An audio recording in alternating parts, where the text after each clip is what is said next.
everyone, thanks for joining me today.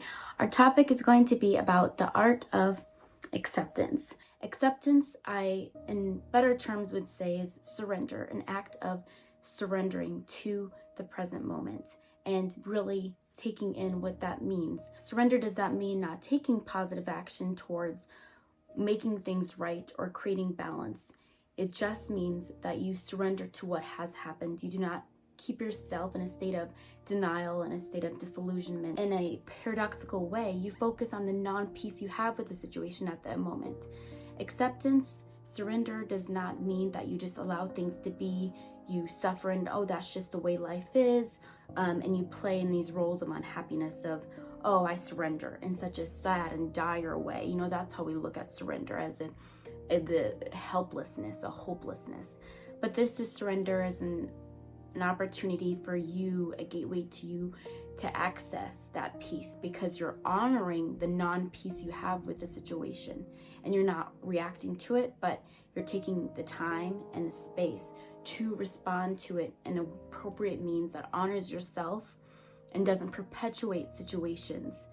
So when things arise, you're able to get back to your balanced state. You teach yourself that you can trust yourself to get back to a place of stability, a place of equanimity. People carry too much residual resistance to the acceptance of what life is. We carry fears of the possibilities of things that can happen, may never happen. We hold on to what has happened in the past. We create the resistance to what is now. We are attaching to people, places, things as a means of who we are, instead of just enjoying them and being present in the moment to experience them in their fullness. We cling on to them as a means of our happiness, as a means of our worth, causing a lot of distress, causing an actual and opposite effect where now there's extreme polarities of extreme happiness, and without that condition, person, place, or thing we've identified with, severe pain, severe loss of stability and foundation. This is the ordinary unconsciousness of the world. It's a habitual resistance and denial to what is now. As I mentioned before, all of those qualities of what that looks like. And when we settle in that resistance and that discontent that most people accept as a normal living, we accept and surrender to life as a means of, oh, you know, life does wrong to me, things are done to me, I surrender, I give up. That's not what we're going for. We're going for, you know what, I surrender to this present moment, I let go of the past, I learn from it, I accept the emotions I'm experiencing right now, no matter the pain, no matter what it looks like, what it feels like.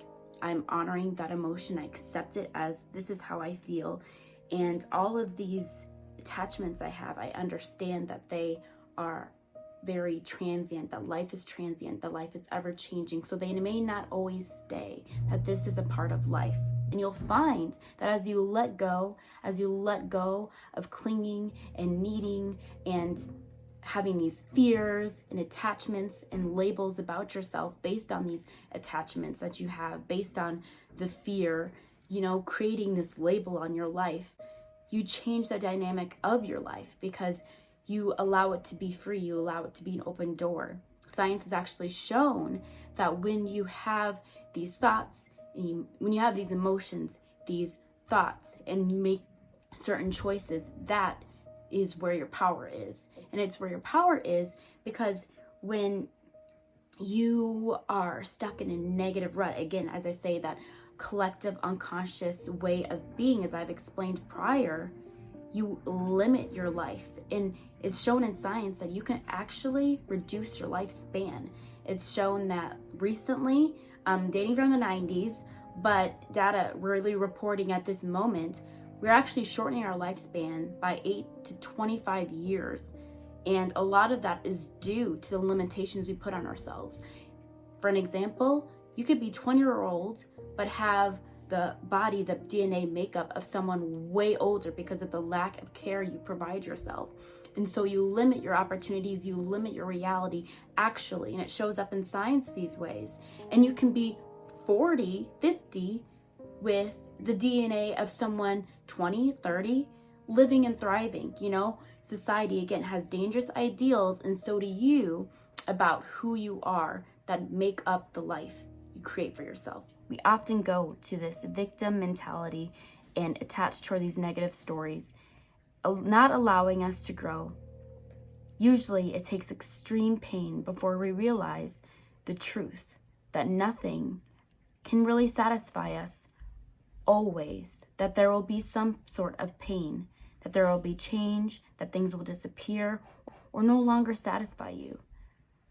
The sooner you realize that, the sooner you lessen your suffering and can accept the reality of how life is, letting go, but in this surrender, recognizing your power, recognizing that the clinging and resisting will lead to suffering, recognizing that there are cycles of gain and loss in life, and you practicing this art of acceptance is the act of letting go and allowing room for new things to arise, for transformation to happen. Your acceptance is not just a mental label for your ego, again, to keep indulging in unhappiness, that this is just the way life is, prolonging that mental, emotional resistance, which makes you feel so bad. You don't need to overall accept that the situation right now is good. You just accept that it is as it is. You don't deceive yourself. When you are in any dire situation, when you are in pain, upset, any arising emotions that are intense, it takes about 2 minutes to have an actual response and not react. So you want to give some space. You might have to say, hey, I need to take a moment, I'll be back, or just in your own time, find a space that you can have and make yours so that you can find that equanimity. So to get there, one of the tools recommended by this book that I will link below is doing a certain type of breath work. Now, you do this 6 to 9 times for around a minute or so, however long it may take you, and you breathe in for 3 seconds and breathe out for 7 seconds.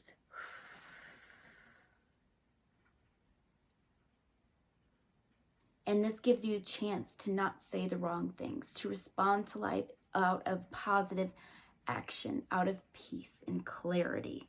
Ask yourself why you feel this way in the process. Ask what's going on inside me at this moment. Watch and focus attention within.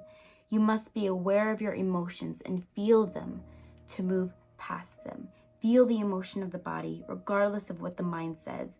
The body reveals the truth of your state. So if you can feel and observe the emotion without being controlled by it, this brings all that unconscious, all your shadows to light. So keep asking why. Don't judge yourself for how you feel. That actually causes brain damage. You need to give yourself that time, and this is a wonderful tool to do that. Practice this every day. It's wonderful. It gives you your power back. You take your power back, and you don't allow conditional things to have so much power. And you know how to cultivate that happiness and that peace within, then everything else can reflect that back to you.